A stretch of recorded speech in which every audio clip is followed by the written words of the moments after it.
प्रिय विद्यार्थियों, हमने अब तक सूरदास जी के 2 पद पढ़े हैं जो विनय पत्रिका से लिए गए हैं और अगला तीसरा पद की व्याख्या हम अभी करेंगे। झांडी मन हरि विमुखन को संग, जिनके संग कुमति उपजती है, परत भजन में भंग। कहा होत पय पान कराए, विष नहीं तजत भुजंग। कागहि कहा कपूर चुगाए, स्वान नहाए गंग। खर को कहा अरग जा लेपन, मरकट भूषण अंग। पाहन पतित बान नहीं बेधत, रीतो करत निशंग।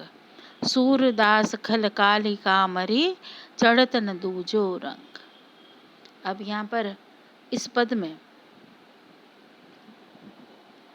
सत्संगति की ओर सूरदास जी इशारा कर रहे हैं।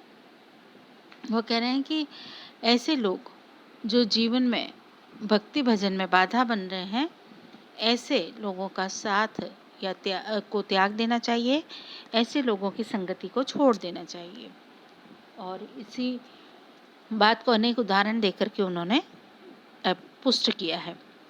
अब यहाँ पर छाड़ी मन यानी छोड़ना, हरि विमुख, विमुख यानी जो हरि से दूर है, उनसे विमुख है, उनकी बात है यहाँ पर। कुमति यानी बुरी बुद्धि, भंग यानी व्यवधान, पय यानी दूध, भुजंग यानी सांप, आप जान रहे हैं। काग यानी कौवा, कपूर आप जानते हैं जो भगवान के समक्ष जलाया जाता है। और कठिन है स्वान, तो स्वान का अर्थ है कुत्ता।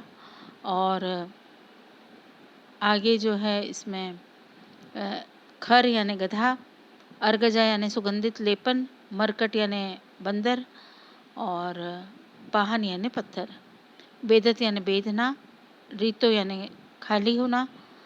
तो अब हम इसका अर्थ पढ़ते हैं।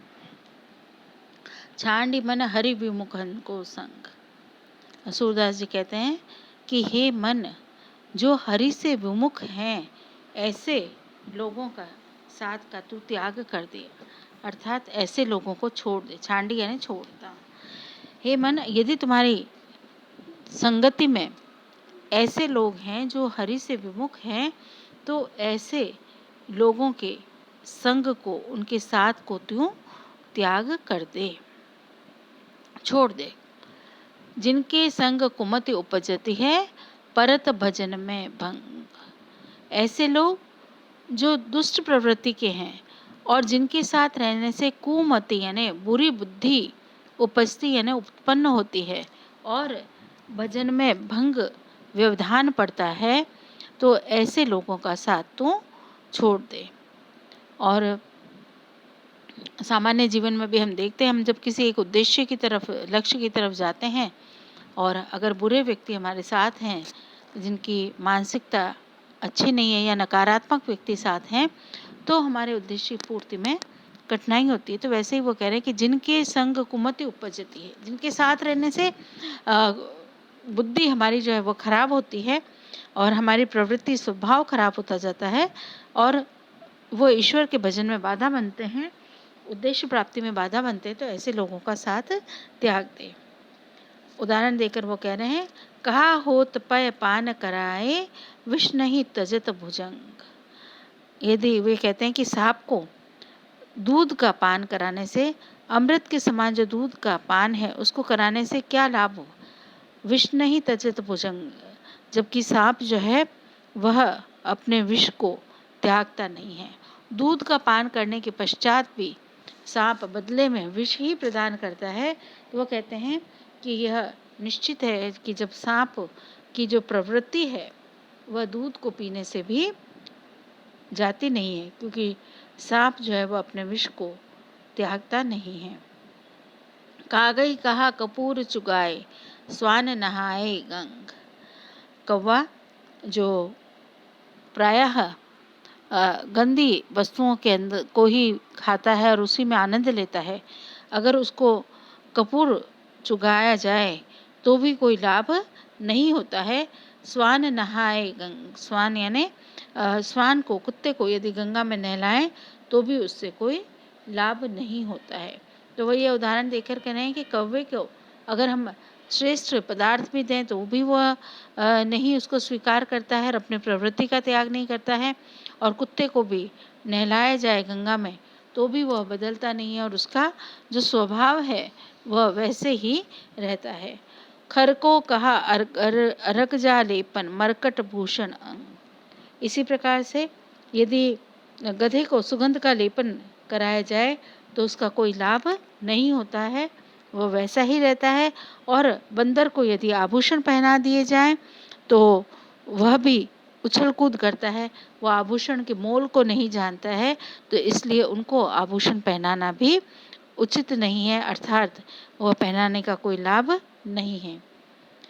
वाहन पतित बान नहीं वेदत